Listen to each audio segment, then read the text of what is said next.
যখন আমি ছোট ছিলাম আমার মা আমাদের জন্য রান্না করতেন। তিনি সারা দিন প্রচুর পরিশ্রম করার পর রাতের খাবার তৈরি করতেন। এক রাতে তিনি বাবাকে এক প্লেট সবজি আর একেবারে পুড়ে যাওয়া রুটি খেতে দিলেন। আমি অপেক্ষা করছিলাম বাবার প্রতিক্রিয়া কেমন হয় সেটা দেখার জন্য, কিন্তু বাবা চুপচাপ রুটিটা খেয়ে নিলেন এবং আমাকে জিজ্ঞাসা করলেন, স্কুলে আমার আজকের দিনটা কেমন গেছে। আমার মনে নেই বাবাকে সেদিন আমি কি উত্তর দিয়েছিলাম, কিন্তু এটা মনে আছে যে মা পোড়া রুটি খেতে দেওয়ার জন্য বাবার কাছে ক্ষমা চেয়েছিলেন। এর উত্তরে বাবা মাকে যা বলেছিলেন সেটা আমি কোনোদিন ভুলবো না। বাবা বললেন, প্রিয়তমা, পোড়া রুটিই আমার পছন্দ। পরবর্তীতে সেদিন রাতে আমি যখন বাবাকে শুভরাত্রি বলে চুমু খেতে গিয়েছিলাম, তখন আমি তাকে জিজ্ঞাসা করলাম যে তিনি কি আসলেই পোড়া রুটিটা পছন্দ করেছিলেন কি না। বাবা আমাকে দু হাতে জড়িয়ে ধরে বললেন, তোমার মা আজ সারা দিন অনেক পরিশ্রম করেছেন এবং তিনি অনেক ক্লান্ত ছিলেন।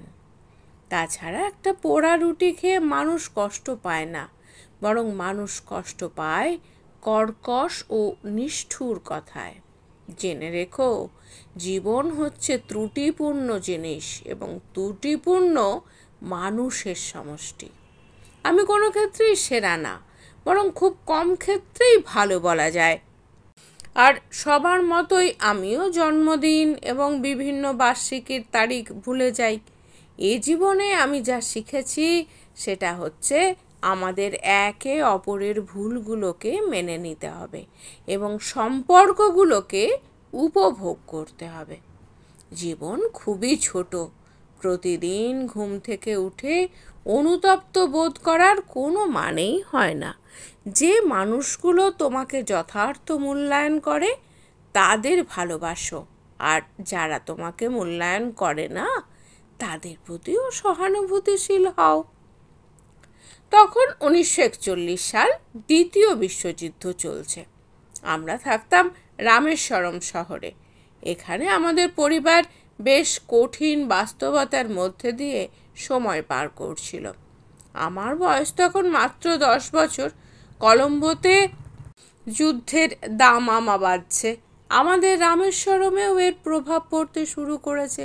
খাবার থেকে শুরু করে নিত্য ব্যবহার্য পণ্য সব কিছুরই দারুণ সংকট। আমাদের সংসারে 5 ভাই 5 বোন। তাদের মধ্যে 3 জনের আবার নিজেদেরও পরিবার আছে। সব মিলিয়ে এক এলাহি কাণ্ড। আমার দাদি ও মা মিলে সুখে দুঃখে এই বিশাল সংসার সামলে রাখতেন। আমি প্রতিদিন ভোর 4টেয় ঘুম থেকে উঠে অঙ্ক শিক্ষকের কাছে যেতাম। বছরে মাত্র 5 জন ছাত্রকে তিনি বিনা পারিশ্রমিকে পড়াতেন। আমার মা আসিয়াম্মা ঘুম থেকে উঠতেন আমারও আগে। তিনি আমাকে গোসল করিয়ে তৈরি করে তারপর পড়তে পাঠাতেন। পড়া শেষে 5:30টার দিকে বাড়ি ফিরতাম। তারপর 3 কিলোমিটার দূরের রেল স্টেশনে যেতাম খবরের কাগজ আনতে। যুদ্ধের সময় বলে স্টেশনে ট্রেন থামতো না। চলন্ত ট্রেন থেকে খবরের কাগজের বান্ডেল ছুঁড়ে ফেলা হতো প্ল্যাটফর্মে। আমার কাজ ছিল সেই ছুঁড়ে দেওয়া কাগজের বান্ডেল সারা শহরে ফেরি করা, সবার আগে গ্রাহকের হাতে কাগজ পৌঁছে দেওয়া। কাগজ বিক্রি শেষে সকাল 8টায় ঘরে ফিরলে মা নাস্তা খেতে দিতেন। অন্যদের চেয়ে একটু বেশিই দিতেন, কারণ আমি একই সঙ্গে পড়া আর কাজ করতাম। সন্ধেবেলায় স্কুল শেষ করে আবার শহরে যেতাম লোকজনের কাছ থেকে বকেয়া আদায় করতে। সেই বয়সে আমার দিন কাটতো শহরময় হেঁটে, দৌড়ে আর পড়াশুনো করে। একদিন সব ভাই বোন মিলে খাওয়ার সময় মা আমাকে রুটি তুলে দিচ্ছিলেন। আমিও একটা একটা করে খেয়ে যাচ্ছিলাম। যদিও ভাত আমাদের প্রধান খাবার, কিন্তু রেশনে পাওয়া যেত গমের আটা। খাওয়া শেষে বড় ভাই আমাকে আলাদা করে ডেকে বললেন, কালাম, কি হচ্ছে এসব? তুমি খেয়েই চলছিলে, মাও তোমাকে তুলে দিচ্ছিল, তার নিজের জন্য রাখা সব রুটি কটিও তোমাকে তুলে দিয়েছে। এখন অভাবের সময় একটু দায়িত্বশীল হতে শেখো, মাকে উপোস করিয়ে রেখো না। শুনে আমার শিরে দাঁড়া পর্যন্ত শিউরে উঠল। সঙ্গে সঙ্গে মায়ের কাছে গিয়ে তাকে জড়িয়ে ধরলাম। মাত্র পঞ্চম শ্রেণীতে পড়লেও পরিবারের ছোট ছেলে হিসাবে আমার একটা বিশেষ স্থান ছিল। আমাদের বাড়িতে বিদ্যুৎ ছিল না, কেরোসিন দিয়ে বাতি জ্বালানো হতো, তাও শুধু সন্ধ্যে 7টা থেকে 9টা পর্যন্ত। মা আমাকে কেরোসিনের ছোট্ট একটা বাতি দিয়েছিলেন, যাতে আমি অন্তত রাত 11টা পর্যন্ত পড়তে পারি। আমার চোখে এখনো পূর্ণিমার আলোয় মায়ের মুখ ভাসে। আমার মা 93 বছর বেঁচে ছিলেন।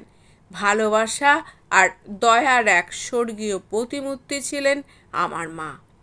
মা এখনো সেদিনের কথা মনে পড়ে, যখন আমার বয়স মোটে 10। সব ভাই বোনের ঈর্ষা ভরা চোখের সামনে তোমার কোলে মাথা রেখে ঘুমাতাম। সেই রাত ছিল পূর্ণিমার। আমার পৃথিবী শুধু তোমাকে জানতো মা, আমার মা। এখনো মাঝরাতে ঘুম ভেঙে উঠি, চোখের জল গড়িয়ে পড়ে। তুমি জানতে ছেলের কষ্ট মা, তোমার আদর মাখা হাত আমার সব কষ্ট ভুলিয়ে দিত। তোমার ভালোবাসা, তোমার স্নেহ, তোমার বিশ্বাস আমাকে শক্তি দিয়েছিল মা। সৃষ্টিকর্তার শক্তিতে ভয়কে জয় করতে শিখিয়েছিল। এই প্রতিবেদন যেটা আমি আজকে পড়লাম সেটি এপিজে আব্দুল কালামের নিজস্ব ওয়েবসাইট থেকে সংক্ষেপিত অনুবাদ।